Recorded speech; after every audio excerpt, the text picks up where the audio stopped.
Bonjour, je vais vous lire l'histoire du conte imaginaire de Benoît Labre. Donc, il y a très très longtemps, dans un petit coin de pays de la France, vivait un jeune homme doté d'une grande bonté et d'une générosité hors du commun. Il y avait le cœur grand comme la terre qu'on disait. Il s'appelait Benoît Labre. Il était l'aîné de plusieurs enfants, mais je vous en dis pas plus, vous allez le découvrir lors du parcours de notre rallye. Vivant sur une terre, sa famille pratiquait l'agriculture et ses parents tenaient un grand bazar où ils vendaient toutes sortes de choses. Benoît Labre, avec son grand cœur, aidait beaucoup ses parents à faire les emplettes, donc les petites commissions, vu que ses parents étaient très occupés, et il aimait aussi aider ses frères et sœurs pour faire les leçons et les devoirs. Malgré son grand intérêt à enseigner, il avait une plus grande passion et c'était de passer des heures à la bibliothèque à lire des livres qui parlaient de Dieu. V'là l'importance d'aider son prochain, il était toujours fidèle au poste quand il devait servir la messe à l'église et son cœur était rempli beaucoup d'amour. Il s'était donné comme mission de tout faire pour rendre les gens heureux.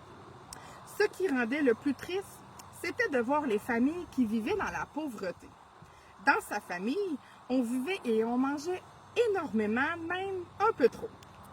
Un jour, il prit la décision d'aller déménager chez son oncle qui vivait plus modestement.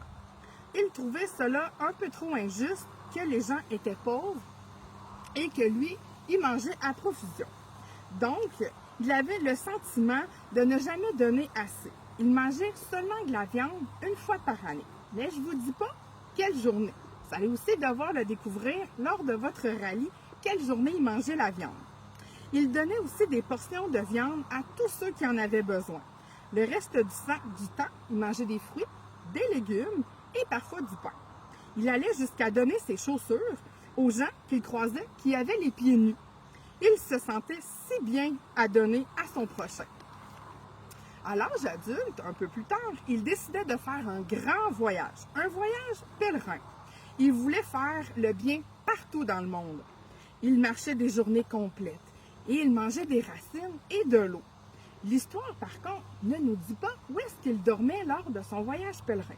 Tu pourras aussi le découvrir lors du rallye en descendant sur ton chemin. Parfois, les journées étaient longues quand il croisait personne.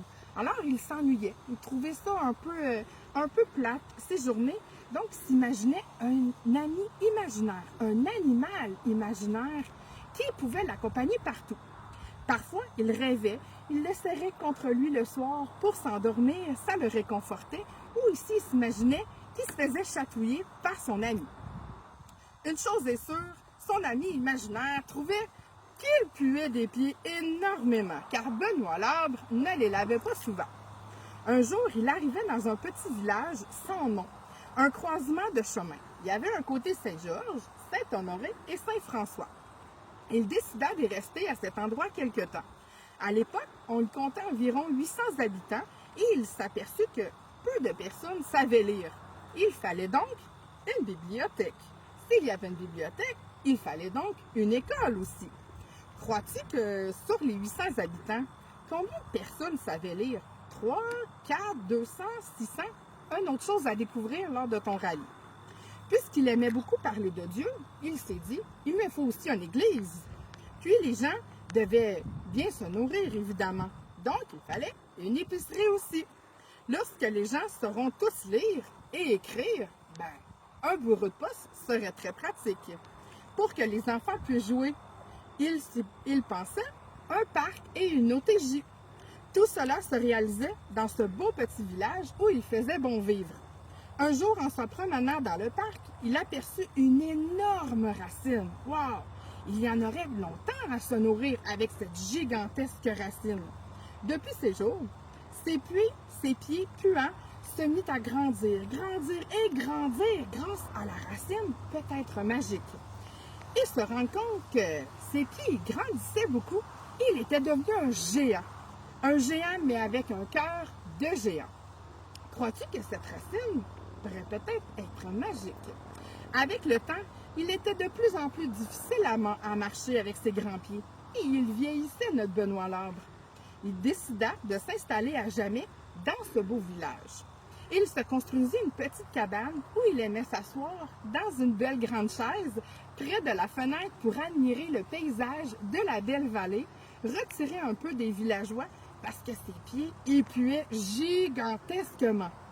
On décida de nommer, grâce à cette histoire, ce beau petit village Saint-Benoît-l'Arbre en son honneur, saint parce qu'il avait le cœur pur. Donc, en terminant, est-ce que tu crois que l'animal imaginaire de Benoît l'Arbre était aussi géant?